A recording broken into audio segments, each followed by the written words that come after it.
Hello everybody, hope you're doing marvelously well.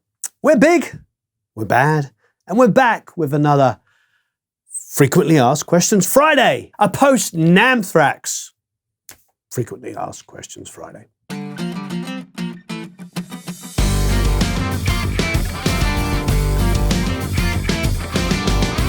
Thank you ever so much for joining us for another Frequently Asked Questions Friday. As ever, please hit the like button, subscribe if you haven't already subscribed. You can also, of course, go to producelikeapro.com, sign up for the email list, and get a whole schnizzle ton of free stuff. Now, I wanted to start off by talking about a company called OWC. Why am I talking about them? Well, because they've given us a couple of hard drives to do as a giveaway. 2 terabyte Thunderbolt hard drive, and this one is USB-C. They're both super fast. And why am I talking about OWC? Well, I know in this wonderful world of computers, and those of us that use Apple computers can get a little frustrated when like every other week seemingly there's something newer and faster with more this, that, and the other. Well, I want to give you a bit of perspective. We use what is known as a cheese grater. It is quite an old computer. And we run an HDX system on it, a partition drive, and run a in-the-box system, So basically, this computer does a lot of schnizzle and runs really well, even though it was built in, wait for it, 2011. Yes, this is now coming on a 9-year-old computer. So how, you may ask, are we able to keep this running? Because there's this idea that we always have to be upgrading and spending thousands and thousands of dollars on it. Well, it's because of this company. And they're not paying me to talk about this. I just want to talk about it because it's pretty freaking awesome. They are treating it like a PC would. You know how you wonderful PC people, how you're able to upgrade and keep your computers like running with the latest and greatest. That's the wonderful reason why so many people love PCs. Well, now companies like OWC have made it so that I can keep my older Mac doing the same thing. We have 96 gigabytes of RAM in this computer. God bless OWC. So it's such a wonderful thing. We're able to keep our computer running fast, running an older OS on one partition, and on the other partition running the latest and greatest. We also internally have 2 SSD drives, 2 solid state drives that fit into this old 9-year-old computer. So I'm telling you about that because you can buy this computer maxed out, refurbed for about $400 these days. And then with companies like OWC, you can upgrade them and make them super competitive. I just wanted to talk about this because a lot of the time we get lost in this world of PC versus Mac, and I get the perspective. Apple make very, very expensive products. I have a laptop over there which costs like 4 arms and 2 legs. And so does Eric. He got one for, was it Christmas, birthday? And it was about $4,000. So a ton of wonga, a huge amount of money. So it does get quite silly, but this is a $400 refurb computer where we spend a few $100s on some SSD drives and some RAM and upgraded it, and it runs amazingly well. So enter to win one of these beautiful SSD drives, either for Thunderbolt or USB-C. This is really, really cool. So don't forget to enter. Let's get stuck into frequently asked questions. How do you prepare to work with an artist to produce music in a genre that you haven't worked in or you really don't know that much about? That's happened to me hundreds of times. I think the question really comes down to what genre. If you're coming from a dance, like hip-hop programmed world, and you're going to have to record real instruments, that's a whole set of challenges. I believe that you should watch some recording videos and cut yourself some slack. And the best thing to do in those situations, if you're not used to recording live instruments, is don't do very much. Just put a mic in a position that sounds pretty good. Don't EQ, don't compress. Just print a nice, decent, loud, not clipping, no clip, no distorted signal, and then just figure it out later. If you record something clean, with no compression, no EQ, and no clipping, You can figure it out later. You can do in the mix, you can sculpt it in any way you want. So when you're presented with instruments you've never recorded, just take that philosophy. When you watch the greats, when you sit in a room with guys like Al Schmidt or Daryl Thorpe, a lot of the time they're just moving the mic around, getting it in the right place, and then pressing record. It's really as simple as that. So you just use your ears to get it where it sounds good, where it's not boomy, where you don't need to excessively high pass it, and then they just capture a performance. So if you're unsure and you're coming from a dance world and you haven't done that many organic instruments, that's the way to do it. Do it by placing mics in places that capture really good performances, and then you can apply your EQ compression later. There's nothing worse than compressing something badly or EQing it so aggressively that you can't undo it afterwards. So just capture something nice, clean, no clipping, decent enough level so it's not just noise in the background, and you'll be able to figure it out later. Now, you're probably also asking from the other perspective. If you are a person who's done a ton of organic stuff but never worked with virtual instruments or programming and stuff like that, that can be also daunting as well. I get asked that a lot. I totally understand why that can seem a little overwhelming. The reality is, ask for reference tracks. If you're going to work with an artist that wants to do some dance elements and it's not your forte or you've never done it, get some music to listen to. Listen to it. It's not as complicated to build tracks as you might think. You're either going to play them with a USB keyboard and trigger sounds, which quite frankly are probably contained already in your DAW, depending on which DAW you've got. You can research, you can listen to tracks, you can find sounds that they like, you can emulate them. And to be honest, if you don't do something that's exactly the same, that's probably okay, quite frankly, because your interpretation of something is what makes you unique. So, reference tracks.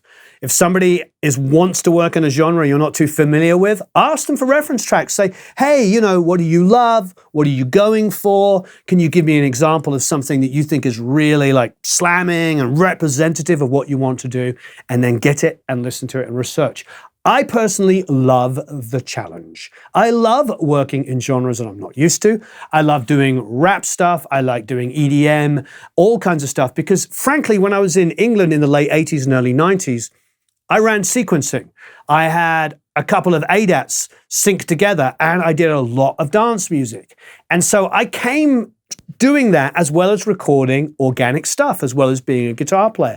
To me, it's all one big happy melting pot. And the music that I love is when we take all of our influences all the way back to blues and jazz mixed with classical music and rock and hip hop and EDM and put the whole thing together. Throw in some freaking violin from a country song. The point is like, that's the best music. The music that takes the finest elements of such great, great things and pulls them all together and creates something completely and utterly unique. So I say relish the challenge. If you're an EDM person who wants to do organic stuff, print it clean, give yourself opportunity to mix it the way that you want to afterwards. And if you're coming from the other world where you're really good at organic stuff, but you're overwhelmed by the idea of working on more program stuff, get reference tracks, give yourself some time to play around with your DAW using the virtual instruments that come with it, or go online, research, try out there's tons of free demos you can get from other places.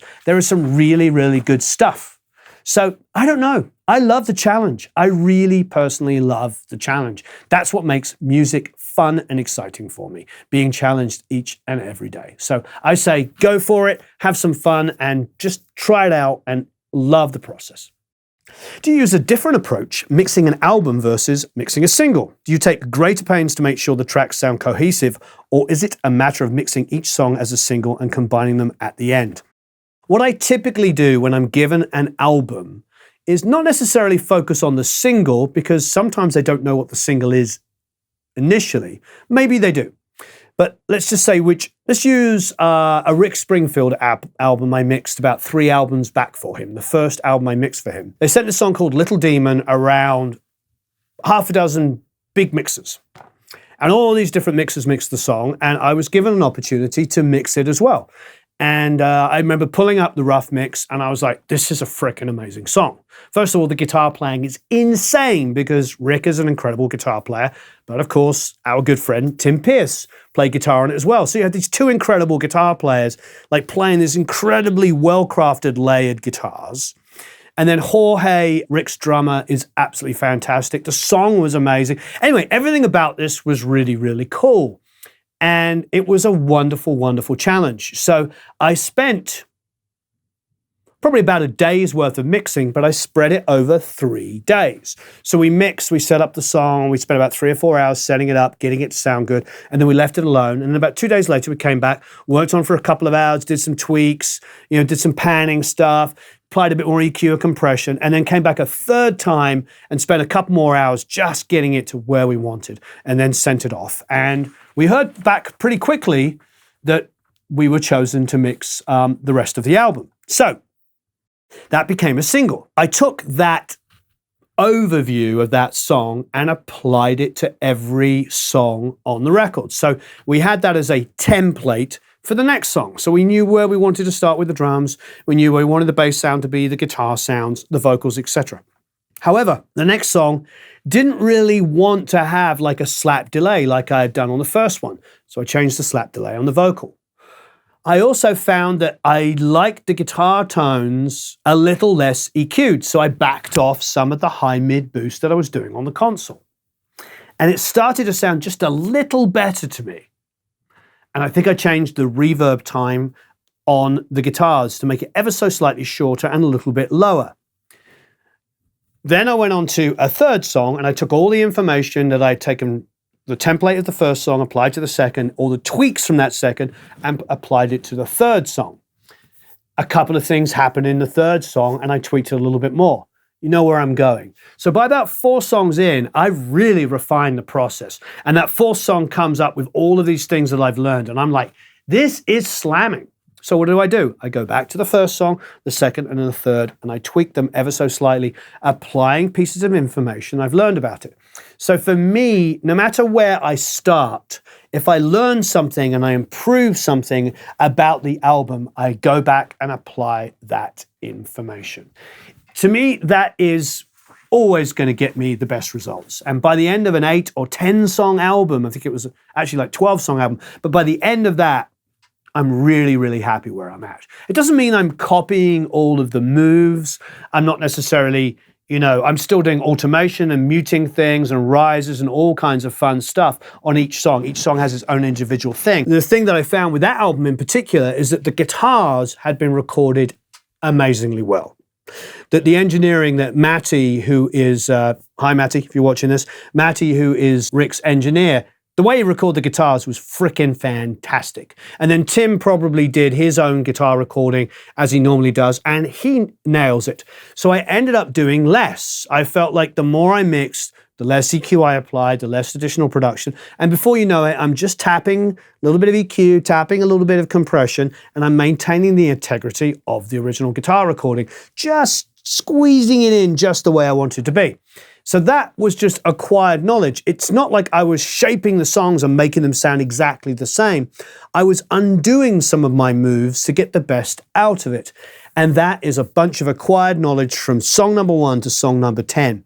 So for me, that's how I mix albums. Every song could be a single because I want it to be the best it possibly can, but I am acquiring knowledge all along the way and then making sure and going back into listening to previous songs and thinking, oh, do I need to apply what I've learned on song number 7 to these other songs?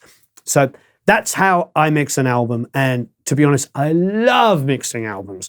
Albums have a cohesive feel. They're one of the most exciting things to work on. Hopefully that answers your questions. How do you work on stuff like that? Do you treat an album as a whole? Do you think about singles? What is your process? Please leave a bunch of comments and questions below. I love reading all your comments and questions. As far as computers are concerned, are you on a Mac or a PC? Do you customize your computers? Do you upgrade them?